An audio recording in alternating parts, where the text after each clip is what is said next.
सुदूरपश्चिमको एउटा यस्तो भूभाग जहाँ ताल, पाटन र आकाशले मिलेर छुट्टै संसार बनाएका छन्। त्यो ठाउँ हो रामारोसन। सुदूरपश्चिमको अछाम जिल्लामा रहेको रामारोसन करिब 2500 मिटर उचाइमा फैलिएको सुन्दर क्षेत्र हो। यो ठाउँलाई धेरैले 12 बण्ड र 18 खण्ड अर्थात् 12 ताल र 18 पाटनको भूमि भनेर चिन्ने गर्छन्।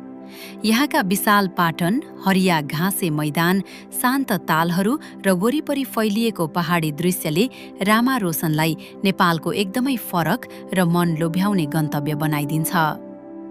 यस क्षेत्रको सबैभन्दा ठूलो ताल जिङ्ले ताल र सबैभन्दा ठूलो पाटन किनिमिनी पाटन मानिन्छ।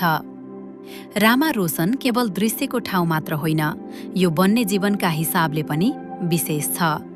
यहाँ डाँफी सहित विभिन्न चराचुरुङ्गी देख्न सकिन्छ र यो क्षेत्र वन्यजन्तुहरूको वासस्थानका रूपमा पनि परिचित छ। यहाँ मृग, जङ्गली बँदेल, ब्वाँसो र कहिलेकाहीँ बाघ समेत देखिन सक्ने बताइन्छ। रामारोसन हेर्दा लाग्छ नेपालको सुन्दरता केवल चर्चित ठाउँहरूमा मात्र होइन, यस्ता शान्त र कम बोलिएका भूभागहरूमा पनि गहिरिएर बसेको छ। यस्तै नेपालका सुन्दर कथा